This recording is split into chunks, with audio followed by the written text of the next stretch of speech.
All right. It looks like we are live. Welcome to another live stream episode of Talking Timepieces, where we talk about watch collecting and horology.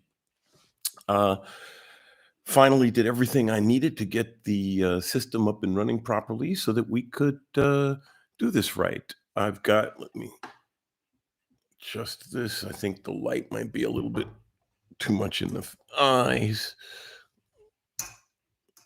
Make sure that's in good positioning, and the microphone is set up. So I think we're all ready. Hey, Renee, good to see you. Good to see you. I'm assuming everybody can hear me this time. Like I said, I actually did everything I needed to do. The laptop's plugged into power.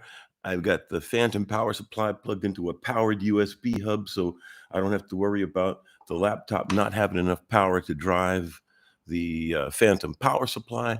So we are ready to go. In fact, I even decided to relax a little and pull out a Augustiner Edelstoff beer, very good beer,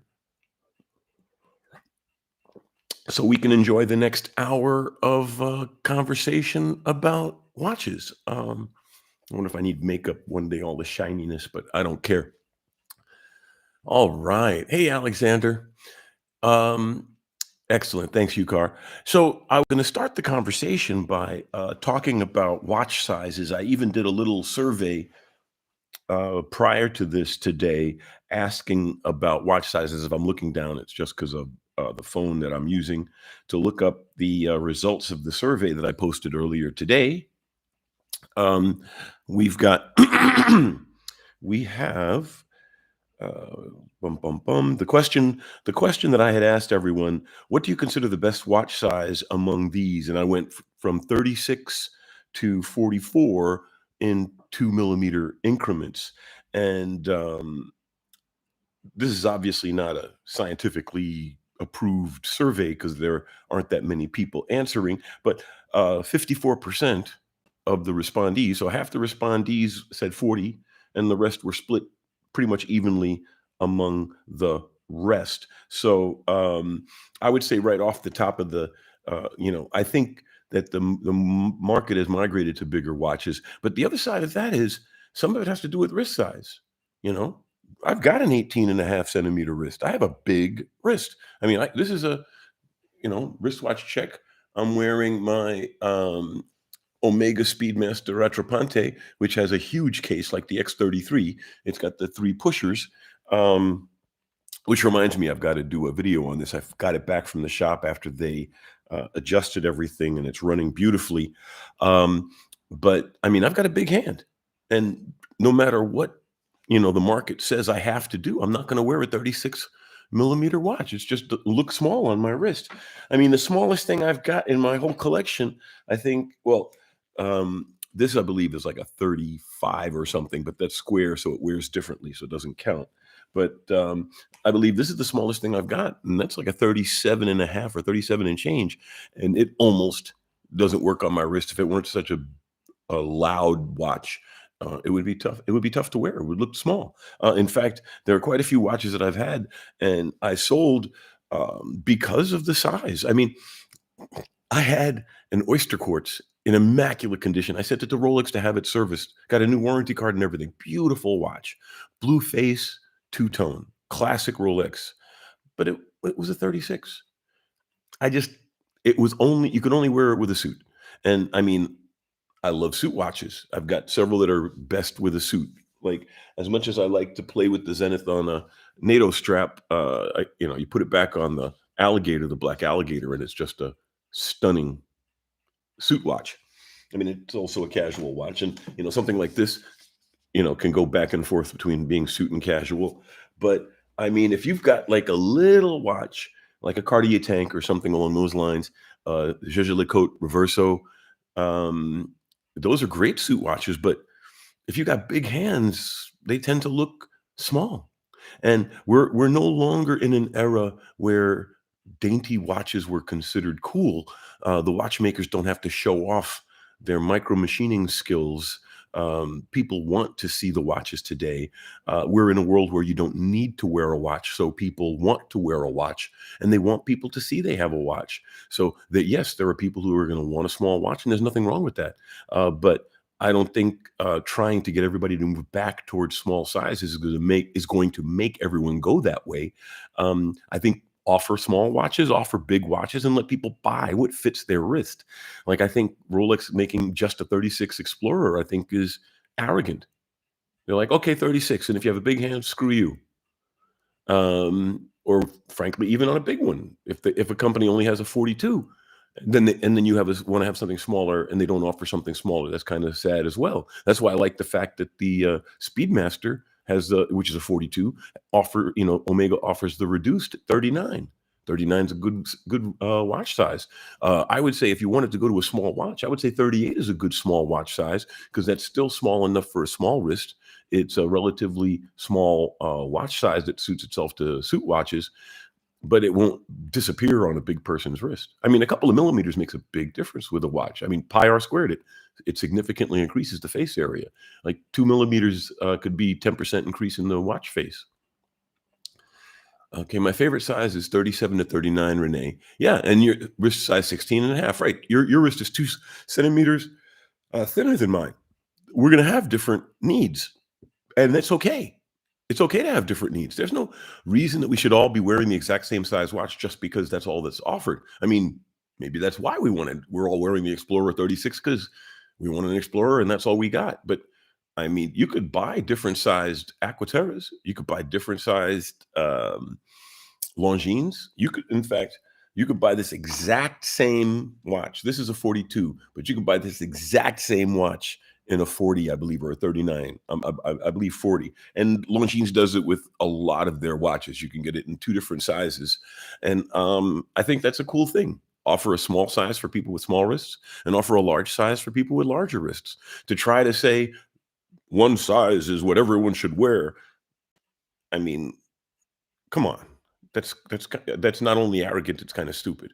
Um, who determines what the right size of watch is for your wrist except for you? You know, again, we keep saying, buy what you want for yourself. But then when some companies are like, well, yeah, buy what you want for yourself, but this is what we got. And if you don't like it, take a hike. So I think it is a little bit arrogant to try to force people to buy a certain size of watch. I think having multiple sizes is a good thing, like I said. And that segues. Let's see. Is your Globemaster 39? Yes, my Globemaster's a 39. For me, 40 is a perfect size. 39 is just about there. And because of the Globemaster's really beautiful bezel, that really sharp uh, bezel, which is a tungsten carbide bezel, which means it won't scratch on you very much. So it wears just that little bit big because it's a little on the thick side. Although the nicely aggressively curved lugs help a great deal in keeping its apparent size down. Um, yeah, 39 works for this watch very well. I currently have this on a NATO, if you notice, but I like the blue NATO because it brings out the blue in the blued hands. And I always try to have at least one of the nice ones in sporty mode in case I'm in the mood for something smaller. But like for example, just the other day, I was doing a video on a 40 millimeter Navitimer, and this is a 44. It all depends on what you like to have on your wrist and what your wrist can handle. Personally, a 44 is the biggest I would ever put on my wrist, but there are some people who like 46s and 48s. Who am I to tell them that they're not? I mean, I may smile when I see somebody wearing a fossil that's, that big, but if it makes them happy and they're enjoying wearing it, who am I to tell them what they should enjoy? So, yeah, I think this whole debate about, watch sizes is a little funny and a little sad. I mean, it's funny that we're having it and it's sad that we're having it. We shouldn't have it. We shouldn't have to have it. We should be able to buy watches we like in different sizes. I mean, if you go to a car company, you can buy a coupe or a convertible or a, crossover or a SUV or a pickup truck, in different colors even. So It's not like the market's not used to having choice. In the luxury area, I could see, once you go into the really high end, I mean, which is what Rolex is trying to be. But if you're a mainstream watchmaker, you have to offer stuff in different sizes. Just like I said, Omega does it. Quite a few watchmakers do it. You could buy like Oris or Mito or quite a few Hamilton. You could buy a lot of their mainstream watches in different sizes and colors and styles even, like look at the Hamilton Field Watch series. You could buy them everything from beautiful and shiny day date to, matte case that looks like you got it out of a military ration box.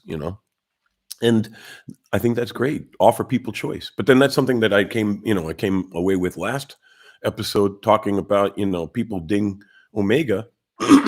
People ding Omega for having a lot of variety and special models, but that gives people more choice and a desire to get something that matches their taste exactly. So let's see. Jonathan, hi Jonathan. 15.9. So your wrist is bigger than mine. And you like a Sin 556, it's 38. Well, the thing about 38, like I was saying, that's big enough that it's not going to get lost on your wrist. Frankly, I would look around a little bit and maybe get yourself a 40. I think you'd be happier because the thing about Sins is that they're tool watches, they're sport watches, and now like if you're getting something like a diver that's chunky. Actually, you know what? Let me look real quick and make sure that I know exactly the right model that you're talking about. I'm gonna do a quick Google search on the 556 and make sure that we're thinking of the same watch. Um, so the Sin 556 is yeah, okay. See, now the thing about the 556 is that they offer other Flieger styles in different sizes. So I would say look around at the other options that may exist.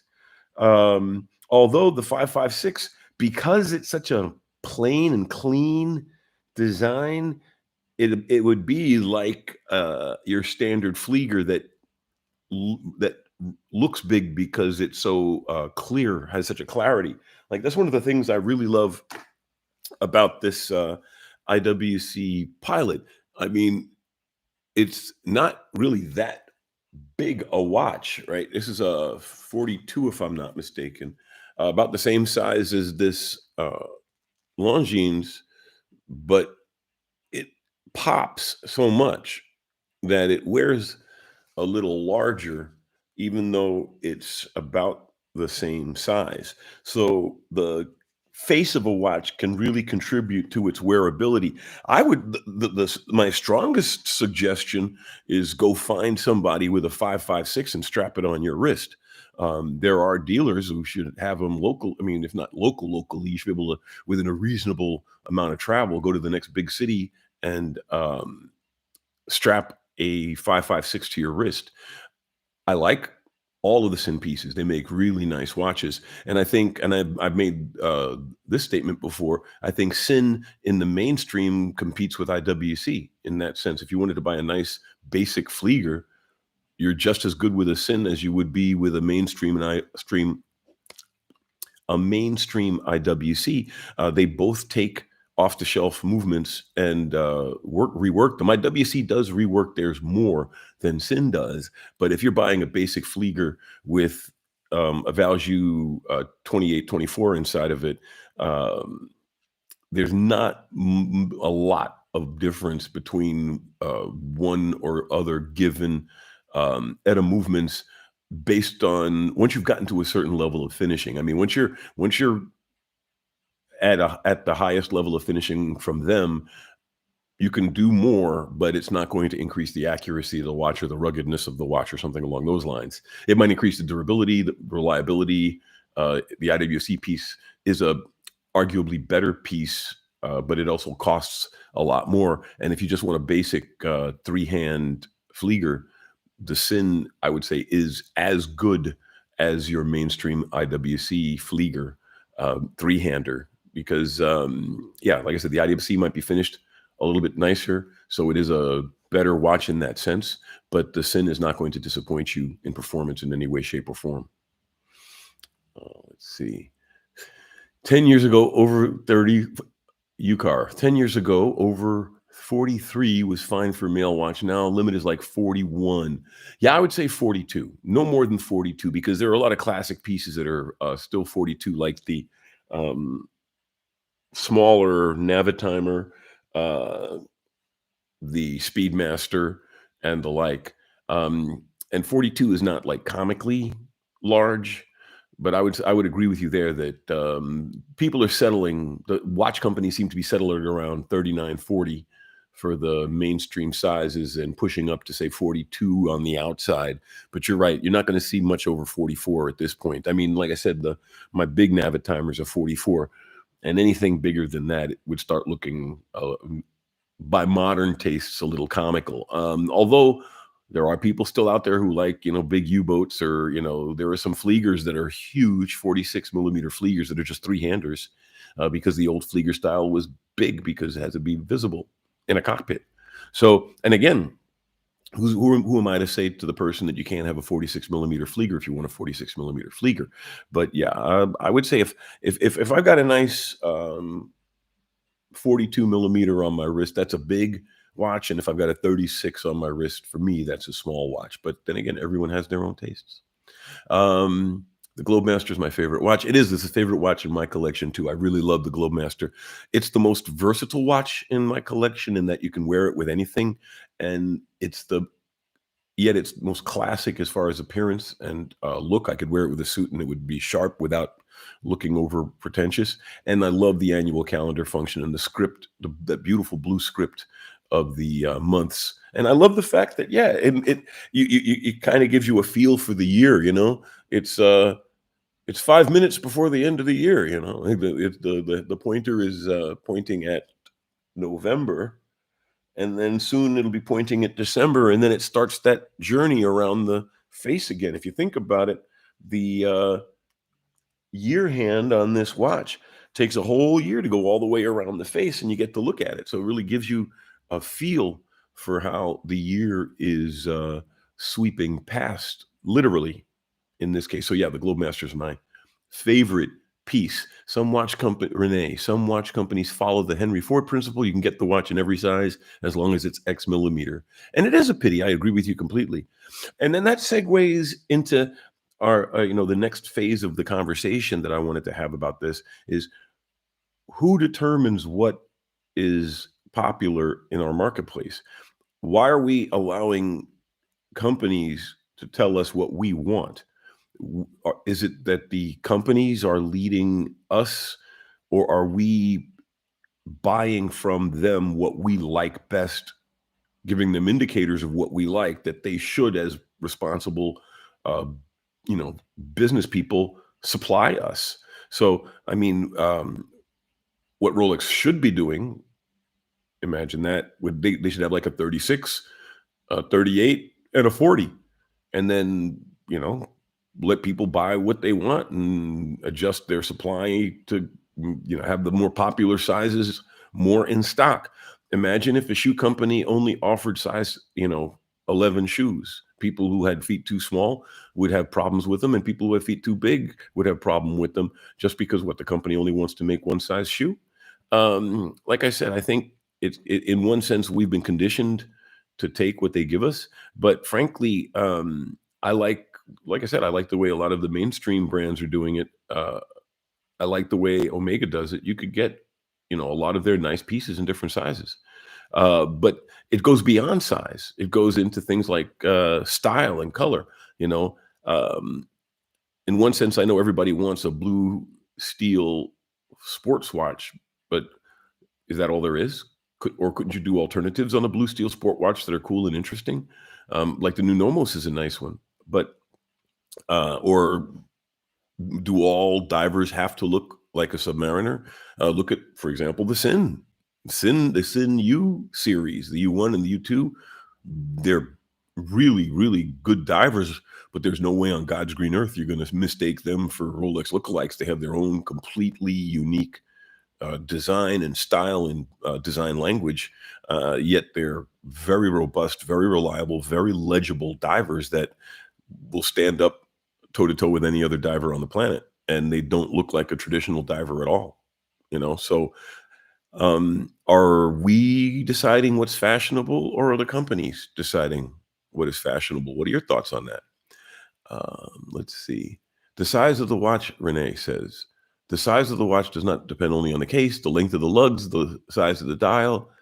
Um, that's right. They make Nomos watches with their all dial design look so big. That's true. They do look like pie plates in some sense, depending on the model you're holding. And that's another reason why you have to put a watch on your wrist before you buy it, because for some people that look works perfectly, and for some people they don't want it.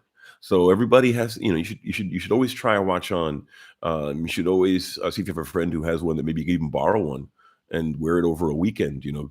Because you could love the way it looks on your wrist and then realize it's not comfortable, or it doesn't wear for you properly, or after a few hours of going, oh, you start seeing the things you don't like about it. But yeah, I think it's critically important that you at least try on a watch you buy. I mean, unless you're buying, a Casio G-Shock through Amazon, or online, where you get something, you know exactly what you're going to get, or you're buying the same watch again. But yeah, you should always try on a watch before you buy it, and buy what you want. Again, don't let the companies dictate to you what you can buy. If you want a bigger watch than the Explorer, buy an homage watch that's bigger, or buy a better field watch from another company, or buy Rolex's own field watch. Get a North Flag. I think the Tudor North Flag is a fantastic watch in a lot of ways. I mean, I think it's ironic that Tudor in some ways is being more interesting, challenging, and innovative than Rolex is right now. Although the North Flag is starting to show its age, it's due for a redesign or a redo or something. But Tudor's doing some nice stuff with their chronographs and with their other pieces. The Black Bay. I have a Black Bay myself, a Heritage. I really like it a lot. So, UCAR. Unfortunately, watch community just obeys what they're being offered, and most are not buying watches they like. Yeah, they get what others like and collect. Well, pardon me. Well, I think that's a dilemma that's common to a lot of watch people, and that is, who are you buying that watch for? Are you buying that watch for you, or are you buying that watch for what other people are going to think about you? Are you buying that watch um, to show people your watch, or are you showing or sharing? I think is the best way to say it. If you love a watch, you're sharing it with your people that were looking at it, your friends and people on the street. You're sharing your experience. You're happy for the watch yourself.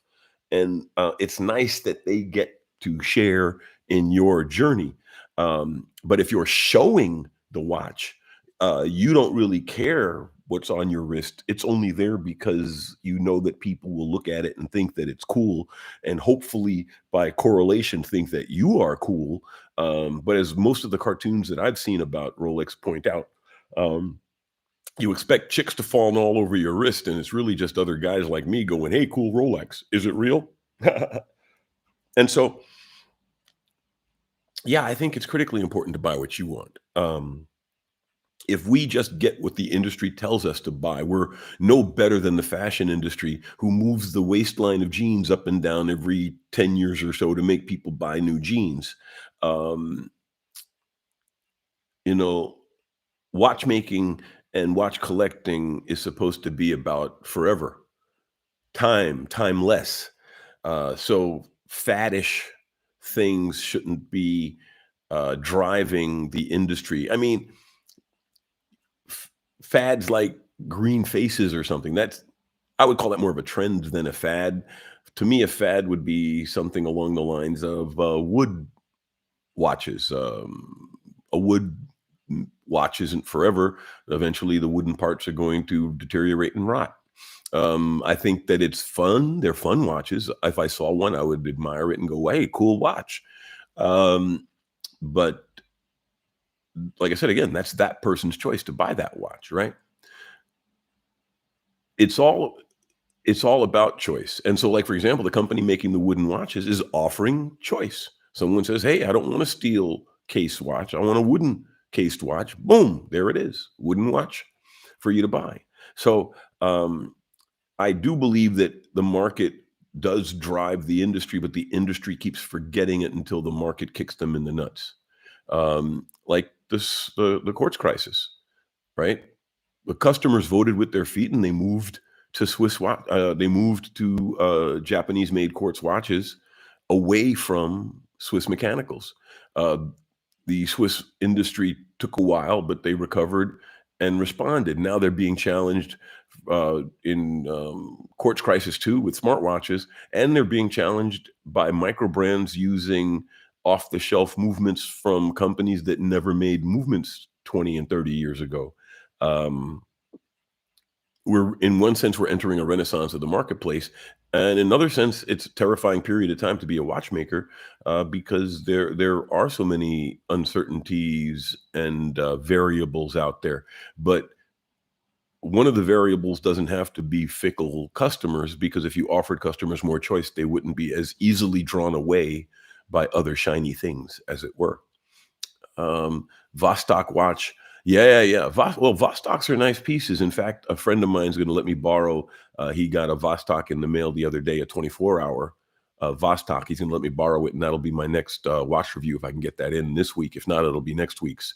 Otherwise, this week I'll probably do the Omega Rattrapante, the split second. But yeah, it keeps coming back to us. It's up to us. And if we reward companies for treating us poorly, then they'll continue to treat us poorly. Now, like I said, in the case of Rolex, unfortunately, they've become a hyper brand. And what we do or say has very little impact on them. They don't even care about watch collectors as a market. They really couldn't. If every watch collector stopped buying Rolexes, Rolex wouldn't feel a blip. They sell more than enough watches to people who want them as you know, trophies, as aspirational purchases to represent things in their lives. Rolex has achieved that level. And as much as I may not like it, I have to respect it because they earned it. But that also leaves them open to challengers. And that's another reason that Tudor is, I believe, being allowed to be more creative, because Rolex is saying, okay, if we're going to have a challenger, let's make it our challenger. And so Tudor is being more creative, offering people choices. So that way, the ones who are looking for an alternative away from Rolex are still buying Rolex. They're just buying their other brand. But I think that's another reason Omega is going through a renaissance. The new chronographs, the chronoscopes, are really nice pieces. They're doing interesting things and offering choice. Like the chronoscopes, the chronoscope is not just a watch; it's a family of watches in different finishes and styles and colors, which is a fantastic thing. So I think that's something that we have to remember as an industry, is that uh, we're the customers. We buy it. If we don't like what they're offering us, um, we shouldn't be forced to buy it. And then they should have to offer us something we want for us to buy it. But unfortunately, when it comes to some of the high-end luxury brands, the highly desirable ones, um, it gives them the carte blanche to treat the industry as they see fit, because there's no pressure for them to do otherwise. Okay, UCAR 11, UCarl, UK. Oh, UK Carl. I see. Okay, UK Carl. Hey, UK Carl. The Globe Master got me looking at different constellation watches, and I came across the Double Eagle. How did it get that name? And do you know anything about this watch? Okay, the Double Eagle, I believe, is the constellation, and it's got the claws around the case. The claws around the case today are cosmetic. but those claws around the case originally, Gerald Genta designed that original version of the Constellation, and it was so thin that it had no true bezel, it had no true retention mechanism, and so the claws literally held the sandwich of parts that made up the case of the watch together. As far as the double eagle part, unfortunately, I don't know off the top of my head. If anybody wants to chime in with that, I would more than happy to relay that information to the crowd. But the look of that watch is a direct nod towards the original Genta design that needed those claws to hold the case together. Today, they're not. They're cosmetically those claws around the case, but they were originally there. They were literally originally a fundamental part of the case integrity. It held the case pieces together, but which is why it looks like that. And but I think they've integrated it well as a design theme, and it sets the Constellation apart from the Globemaster as far as design language. They're visibly different watches. They don't just look like the same watch with a different colored bezel or a different colored face in the same case in the same presentation. They are genuinely different watches in style and in finish.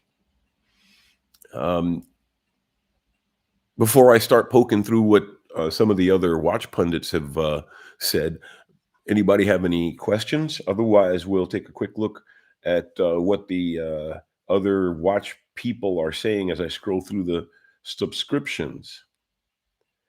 Long Island Watch is talking about crowns and the position of crowns and how 4 o'clock crown on a Seiko is not really a 4 o'clock crown.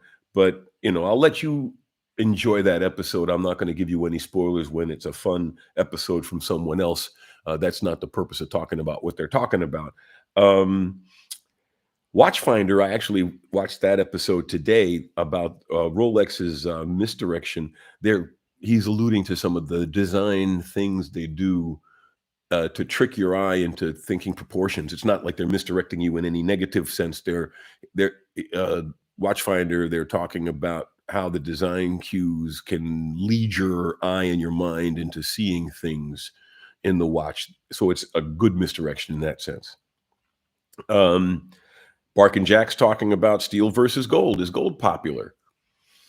Again, it's what you buy. It's what you want to own. I think, for example, Rolex doing that two-tone Explorer, they're testing the waters for two-tone watches again with a very popular watch that arguably they'll buy whether it's two-tone or not because it's a watch that everybody wants.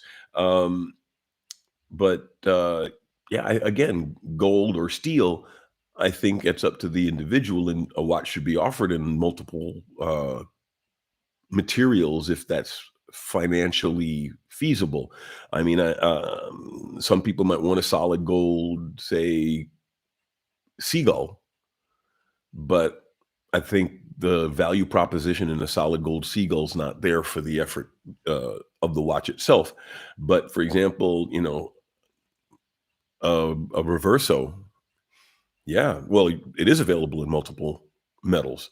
So I think you make the watches in different materials and in different sizes, and let the marketplace decide what they want to buy. I don't think we're at a position where the company will go bankrupt if they don't. I mean, if they offer multiple sizes, people will buy all of the sizes, especially if it's a company like Rolex. If Rolex made a 36, a 38, and a 40, they would sell out every single one of them every day.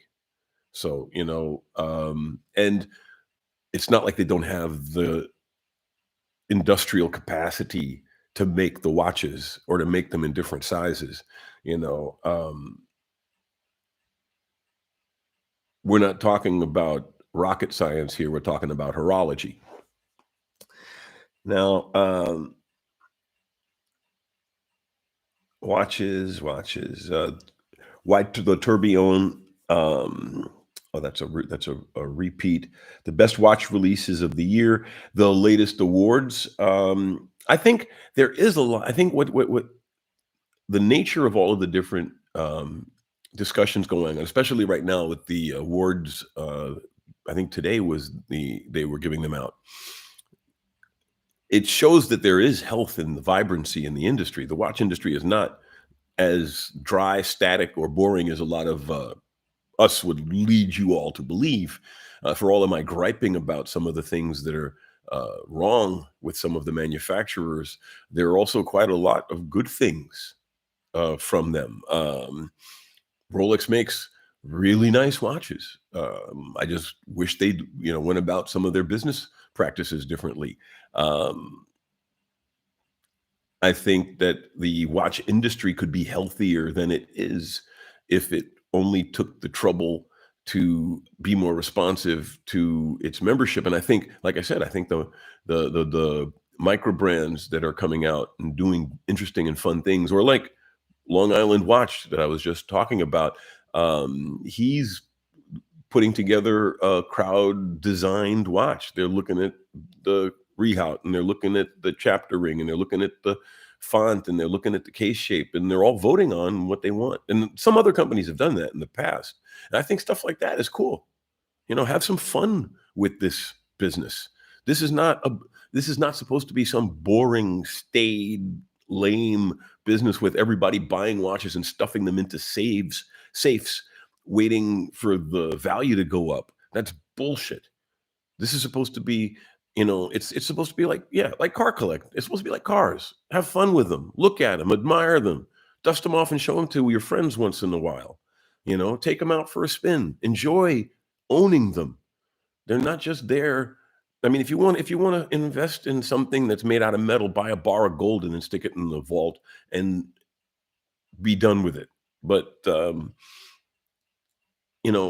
watch is, especially in a world where you don't need a watch is supposed to be interesting, a statement, a personal statement of style, of taste, of choice, you know. And the more, again, it comes full circle back to how we started this conversation. The more choice we're offered, the happier we're all going to be. And I think the healthier the industry is going to be. Which Swiss or German watch brand, Alexander, which Swiss or German watch brand do I think comes close to Grand Seiko's finishing at the price point? I would say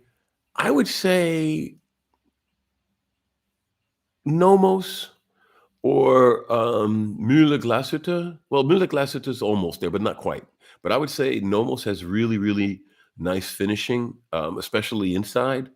Um, I would say um,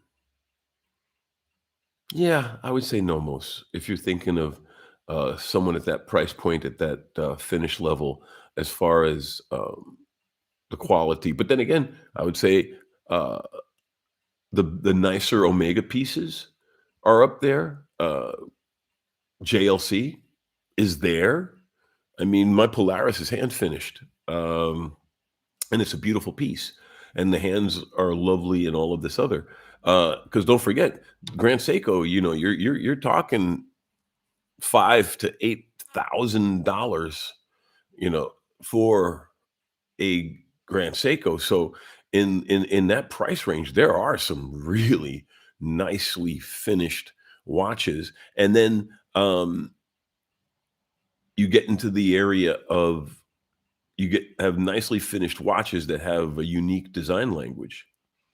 And that's one of the arguments leveled against Grand Seiko is they don't have a unique design language beyond nice faces. They have interesting faces, but their cases and hands and indices are beautifully finished.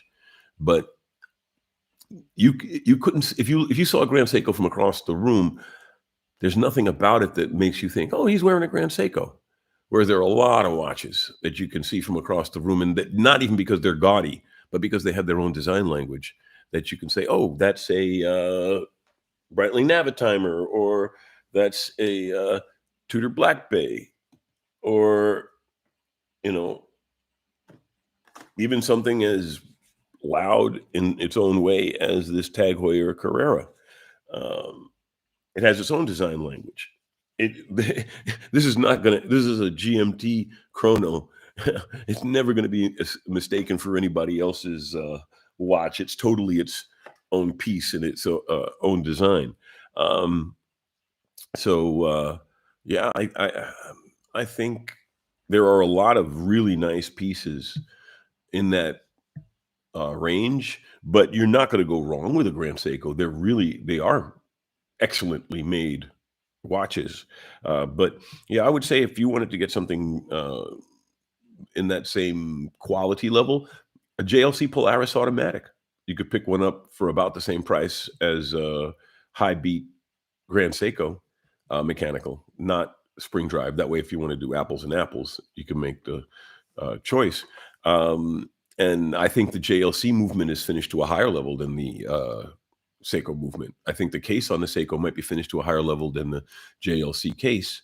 Um, but then it all depends on where you place your values in watches as well. You like, for example, I don't think too much about the bracelets. I'm always, as people know, I'm putting on leather, or I'm putting it on metal, or I'm putting it on a NATO, depending on my mood and how I want it to be. And some people would never do that. They want to keep the factory bracelet that came on the watch, and if it failed, that they would replace it or repair it with a factory bracelet. Whereas to me, a watch strap is like the tires of a car. Nice to have factory rims, but it doesn't make the Porsche not a Porsche if you've just got it on some steel rims and winter tires. Um, None at the price point. Good point, Nomos. Pal, recently brought an Omega Seamaster ceramic, definitely up there with anything for sure. Well, the Seamaster ceramics, everyone's loving them, and you can get them in different colors. Um, they really are well-made pieces. And if you think about a Seamaster ceramic, a straight up black Seamaster ceramic, they're what, $6,000 watches, give or take. And that's the price point you're looking at with a Grand Seiko. So, and I would say that the Seamaster is as good, if not better, a watch than the Grand Seiko. Again, different areas of expertise, different things about the watches that are nicer.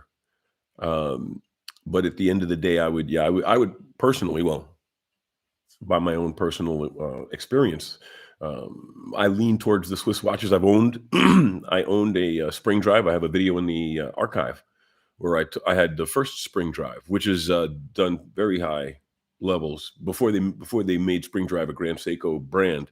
Belonging to the Grand Seiko brand. It was the first spring drives were just Seikos, but they were done to that level, and they were beautiful. It was a beautiful piece. But one of the things that I don't like about those Grand Seikos, I mean, since we're on the subject of that, that's a choice, right? I don't think a daily wear. I think a daily wear should have lume. A dress watch can get away with no lume, but if you got a daily wear and you're expected to wear this in all circumstances, you should be able to see it under all circumstances, and that includes darkness. Um, so each watch has got its pluses and its minuses. I mean, like this Globemaster is fully loomed, and bright as hell too. Uh, the only I think the only watches that I have that aren't loomed are the vintages where the looms have burned out, and my Longines, triple date, complete calendar moon phase. That's a that's their it's a dress watch. There's no loom on the hands, but then again, I think it would have improved the legibility because at least you'd know out of the 100 million hands on the face of the watch that the loomed ones are the time. But you know, again, that's choice. So there are people who love the way Grand Seikos look, and I think they're sharp-looking pieces. But yeah, that's the beautiful part about a lively, vibrant marketplace is that you have choice. You in the 5,000 give or take space, there's a tremendous variety of really, really nice watches. And in one sense, we don't even have to talk about Rolex because Rolex isn't even in that range. If you want to talk about 5 to 8,000, you can get a JLC at that price point. You can get a Tag Heuer, you could get an Omega, you can get Longines, of course. There are a lot of really, really nice watches. Tudor, uh, in that price range, and I strongly encourage you to go out and investigate everything in the price range you have. So if you can only afford 300, look up every $300 watch. Flip through Instagram, look at pictures of people's flashing their watches. Go to user forums and look at what they're saying about watches, but investigate because in an earlier episode I had talked about Grail watches and how do you know what to want if you don't know what's available? You need to educate yourself about what's out there so you can know what to want in one sense, and that ties also into variety and availability. The more variety you have, the happier the search is. You get to look for something that suits you perfectly. And that isn't that part of the fun of collecting as well, is to find the just right piece for just the right situation. So when you go to that party, you're wearing the exact right watch, or you go to that business convention and you're wearing the exact right watch that matches your suit and you feel sharp, you know, and you're doing it for you if you're doing it right.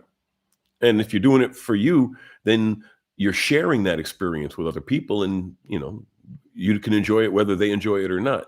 But like I said, again, if you're just wearing the watch to show it, um, if you don't get response, you're going to be sad about the watch on your wrist, and why have that? You know. Andrew, hey, Andrew. Design language is the term I've been scratching my head to find for some time now. Yeah, well, a lot of people don't think about design language anymore. You know, and design goes beyond watches. Obviously, it goes into all kinds of things. The Coca-Cola bottle shape was once trademarked.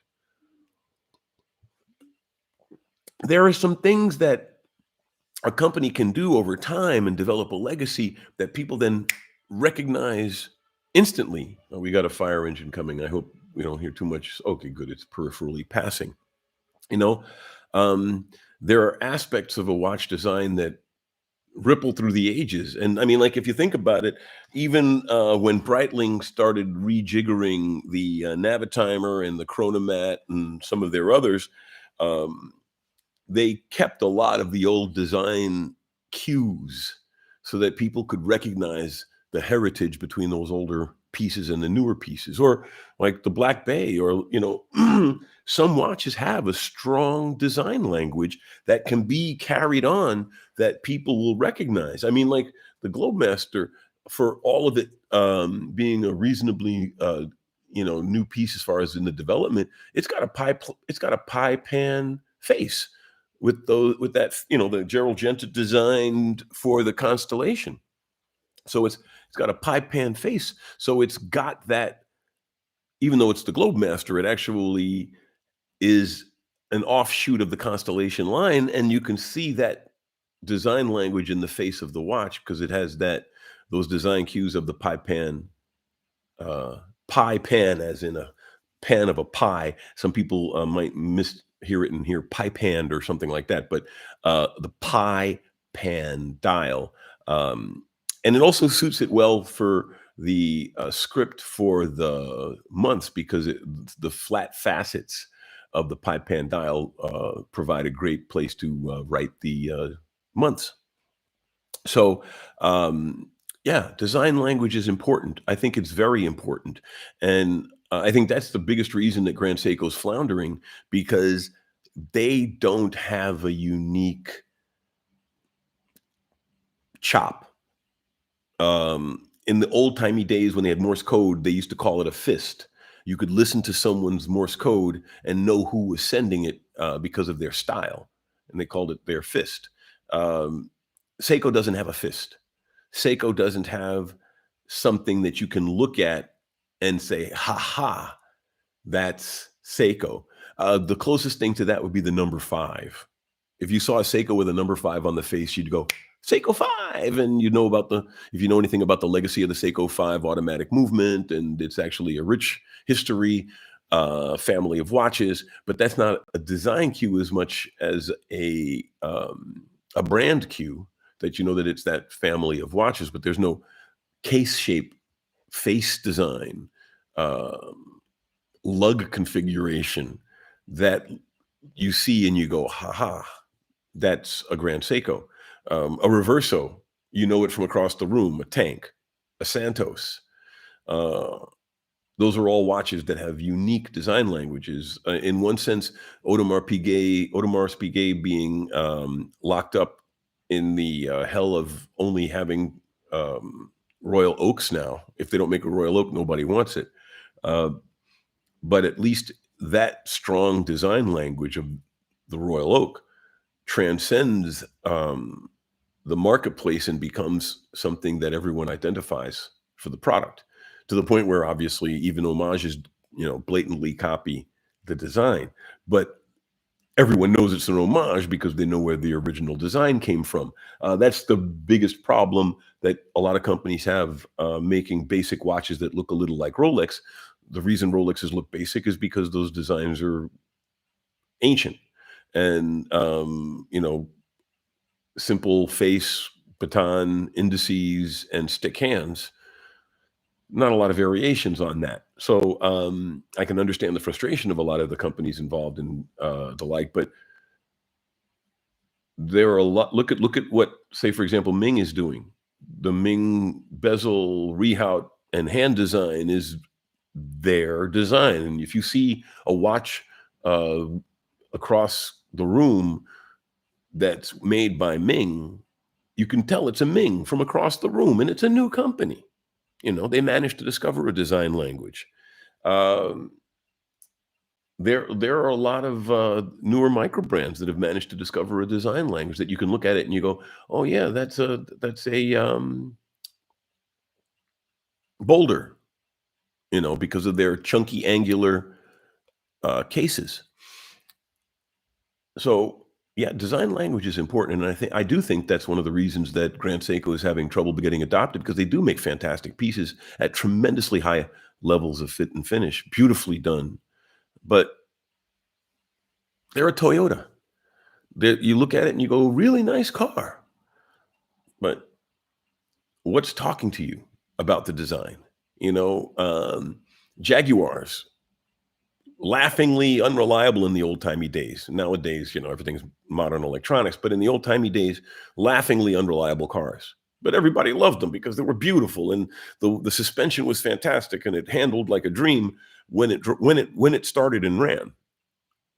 And it has a design language that is still being echoed in Jaguars that you can buy today.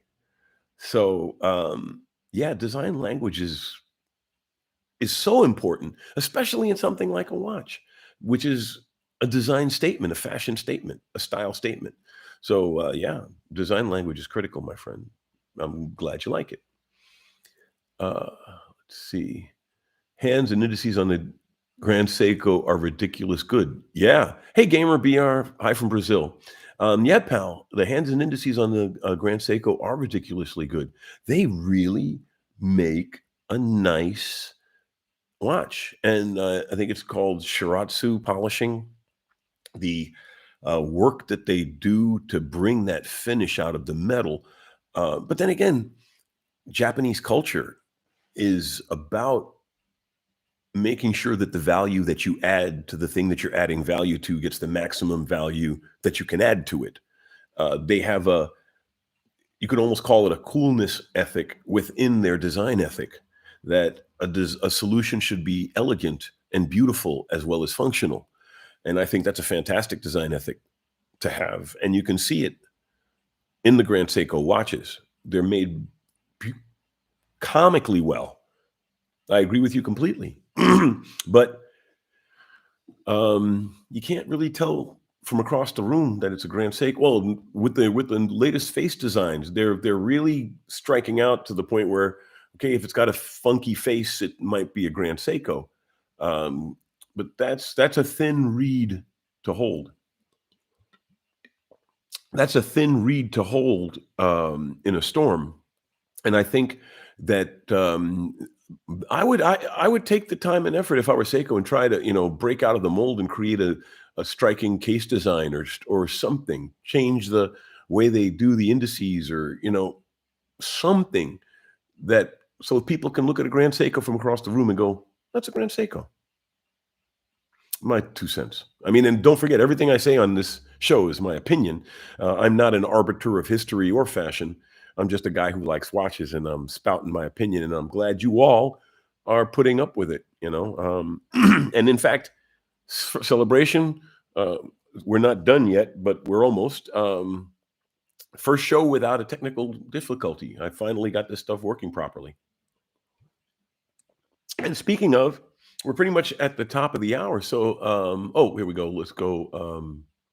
No pilot ever said, Michael, hi, Michael. No pilot ever said that watch is too big. Exactly. Like I said, you could pick up right now Aristo or some of the other German Flieger watch companies. You could buy 46 and 48 millimeter Fliegers. And for that design, it fits. For that application, it fits. And if you like big watches, yeah, wear what you love. I mean, you're wearing the watch for you, not for other people. If you're wearing watches for other people, you need to really seriously think about it. Maybe you'd be better off buying big gold chains or something else, because watches will break your heart eventually if you're not careful, and big gold chains won't. But yeah, watches can bring passion out in some people as well. And just look at what some of the things that are going on in the marketplace. But yeah, buy what you want. Don't buy what you think other people want you to buy. And if you like your big fleegers, man, wear them. I just bought a book, The Wristwatch Handbook. Do you recommend any other watch books? Oh, here, real quick. I happen to have it handy. I just got it in the mail today.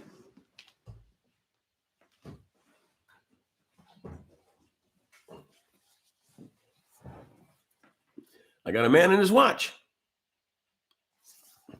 Man and his watch. And I'd heard a lot about that. I heard a lot about this book. And it's a great presentation. Comes with a sleeve and everything. But that makes sense because watches are about style and presentation as well. Drive slowly. See, so, oh, this is the Newman. This is the Paul Newman Daytona Cosmograph. And the book is about various watch owners and their watches. I mean, exactly what the title, but I mean, it's some interesting people like, Sylvester Stallone and other interesting individuals in the watches they wear. So I'm looking forward to reading it. I just got it in the mail. The other book that I'm currently reading is I'm rereading the Foundation Trilogy because I want to see the series, but I wanted to remind myself about the book. And great book. In fact, that one's autographed. When that wasn't, I didn't get that one directly autographed, but when I was a child, I actually called Isaac Asimov. I wouldn't call it a prank call. I was more of a fan call, and I was very surprised when he answered. And I was a kid. I told him I was writing for my school paper, which I wasn't. And he talked to me for half an hour, and then when I hung up, I realized I wanted to be a journalist, and I'm a journalist today because you can talk to anybody. But yeah, read some books in the watch space. Learn as much as you can about the histories of the pieces and the companies, and it'll make you a better collector. The more you know, the more educated choices you can make, and the more you know about what's available. So I think we're pretty much done, unless someone's got something else. We're at the top of the hour. We're going to close out until next week. If you have any questions that you want me to bring up next week, please drop them in the box below and we'll bring them up. Other than that, take care, everybody, and live long and prosper. Have a great day.